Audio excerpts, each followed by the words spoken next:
డబ్బులు సంపాదిస్తున్నారు. ఆ డబ్బుల్లో ఇక్కడ ప్రజల్లో ఏం చేయలేరు కాబట్టి కోర్టుకు వెళ్ళి ఏదో ఒక విధంగా అడ్డంకులు సృష్టించాలని ప్రయత్నం చేస్తున్నారు. 139 వేస్తే ఇవన్నింటిపైన పరిష్కారం చేసి 148 రోజుల్లో ప్రాసెస్ పూర్తి చేశారంటే నేను శభాష్ డిపార్ట్మెంట్ మనస్ఫూర్తిగా అభినందిస్తున్నానని చెప్పి కూడా నేను మీకు తెలియజేస్తున్నాను. ఎందుకంటే అధ్యక్ష, పని చేసే వాళ్ళని ప్రోత్సహించాలి, తప్పు చేస్తే యాక్షన్ తీసుకుంటాం.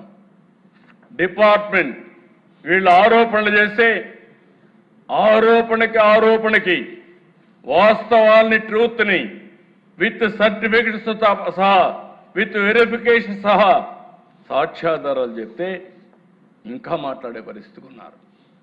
కడాన దిశ మీరు చూస్తే ఈరోజు నేను ఎంత ఆనందపడుతున్నానంటే ఈరోజు రావాలని వెయిట్ చేశాను. మొట్టమొదటిసారిగా ఉద్యోగాలు వచ్చిన టీచర్లు మా ఆత్మ గౌరవాన్ని దెబ్బతీస్తున్నారు. కబద్దార్, మేము కూడా రోడ్డు మీదకి వచ్చి మమ్మల్ని మేము కాపాడుకుంటామని పెద్ద ఎత్తున ముందుకొచ్చారు. కర్నూలులో కొండారెడ్డి బురుజు, నిన్నే అంబేద్కర్ సాక్షిగా కొన్ని వేల మంది వచ్చారు. రోడ్డు మీదకి వచ్చి మేము చదువుకున్నాం, మా మెరిట్ని అవమానం చేయొద్దండి, మా ఆత్మాభిమానాన్ని దెబ్బతీయద్దండి, మేం పిల్లలకు చదువు చెప్పాలని చిత్తశుద్ధితో వచ్చాం, మా జీవితాలకు కూడా ఉద్యోగం అవసరం, అదే సమయంలో మేము పిల్లలకు చదువు చెప్పగలుగుతాం, మమ్మల్ని అవమానిస్తే మా ప్రతిభని కించపరిస్తే రోడ్డు మీదకి వచ్చి జవాబు చెప్పే శక్తి కూడా మాకుందని మొట్టమొదటిసారిగా ఈరోజు టీచర్లు రోడ్డు మీదకి వచ్చారు. నేను అభినందిస్తున్నాను. ఇలాంటి రోజు రావాలి. ఎప్పుడైతే ఇలాంటి తప్పుడు ఆరోపణ చేసేవాళ్ళని ఇలాంటి ప్రతిభ ఉండేవాళ్ళందరూ చెప్పగలిగితే అది కరెక్ట్ అయినటువంటి ఫిట్టింగ్ రిప్లై అధ్యక్ష. వీళ్లే కదా అధ్యక్ష, ఉద్యోగాలు రాని వాళ్ళు కూడా ఒక్కరు వెళ్తా రాలేదు. ఒరిస్సాలో ఎవరో లేబర్ని తీసుకొస్తే వాళ్ళని తీసుకొచ్చి డైలీ కూలి పెట్టి వాళ్ళతో డెమాన్స్ట్రేషన్ చేసే పరిస్థితి. ఏంటి మీ కర్మ, ఏంటి మీ పార్టీ? నాకు చాలా ఉన్నాయి ఇలాంటి చెప్పాలంటే. ఎవరు వీళ్ళు? 80 ఏళ్ళు 90 ఏళ్ళు కూర్చుంటున్నారు. కొత్త జంజీ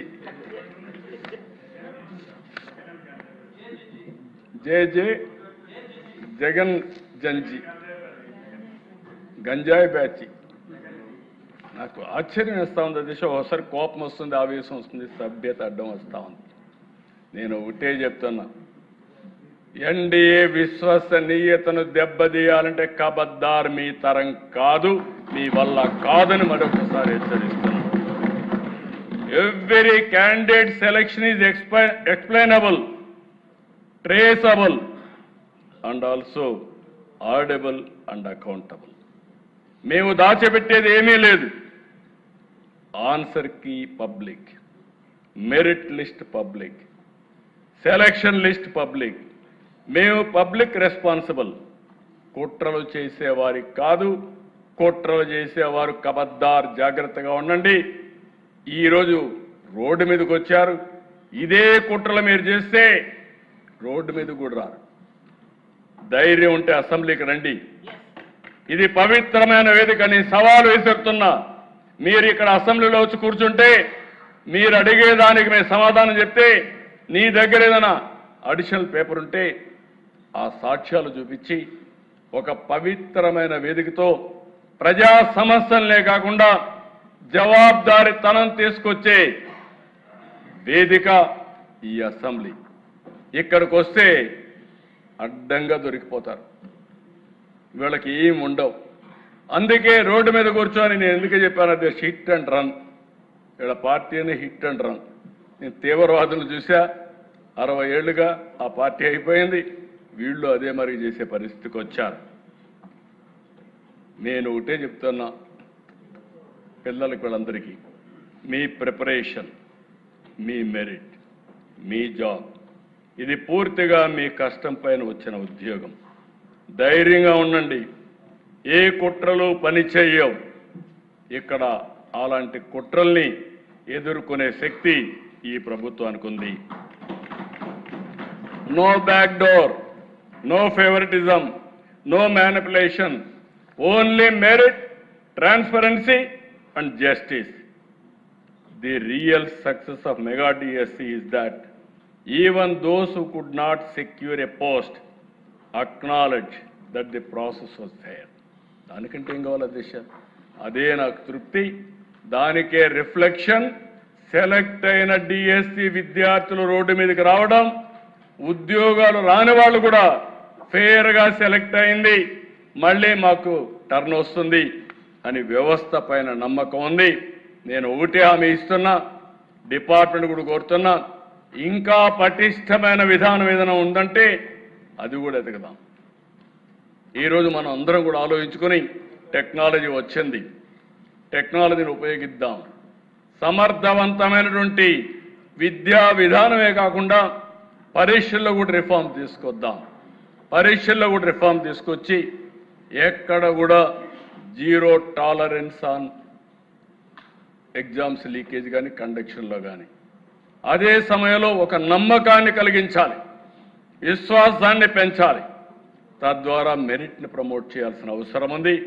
ఈ సభ ద్వారా మరి ఒక్కసారి అందరికీ హామీ ఇస్తున్నా, ఎట్టి పరిస్థితిలో ఎక్కడా అవకతవకలు జరిగినా ఈ ప్రభుత్వం జీరో టాలరెన్స్. అదే సమయంలో బురద జల్లితే కూడా zero tolerance. That is our commitment.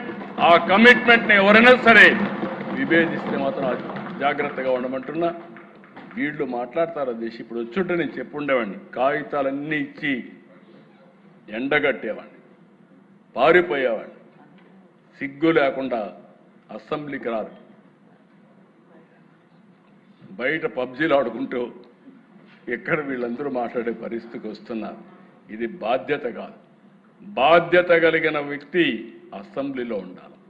బాధ్యత కలిగిన వ్యక్తులు అసెంబ్లీకి వచ్చి మీరు డిమాండ్ చేస్తే డెఫినెట్గా మీరు చెప్పేది వాస్తవం అయితే మేము కరెక్ట్ చేసుకుంటాం.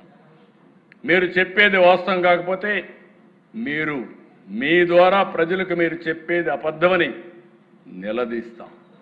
రెంట్కి లేకుండా బయట చేస్తాం, కౌన్సిల్ జరగనీయం, మేము ఇదే చేస్తామంటే ఏమీ సాధ్యం కాదు.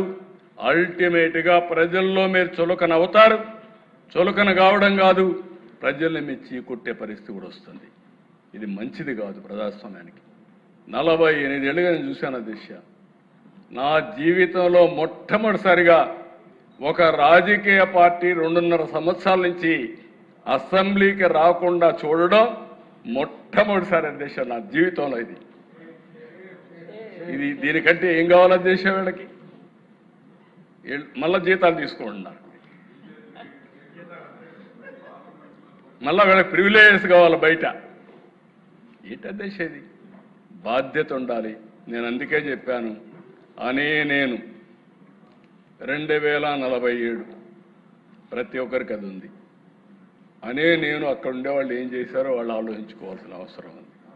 కాబట్టి మళ్ళీ చెప్తున్నా, ఎక్కడా అవకతవకలు జరగలేదు, జరిగితే ఉపేక్షించే సమస్య లేదు. అదే సమయంలో భవిష్యత్తులో ఇంకా మెరుగైన ఆలోచనలు ఉంటే ఎవరిచ్చినా సరే అవి కూడా తీసుకుంటాం.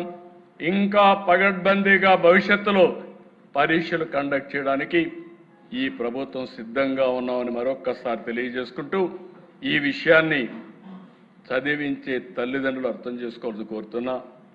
మభ్యపెట్టి మీలో అనుమానాలు క్రియేట్ చేసి అదే మరి ఏదో అడ్డదారులకు వెళ్తే ఏదో ఉద్యోగాలు వస్తాయని మోసాలు చేసే పరిస్థితి కూడా వస్తున్నారు.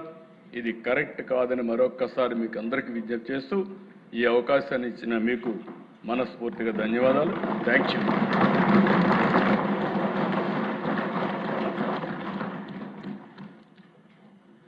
విద్యాశాఖ మంత్రి గారు చాలా చక్కగా ముందు వివరించారు. అంతకు మించి సభకు రాని వారి అందరికీ కూడా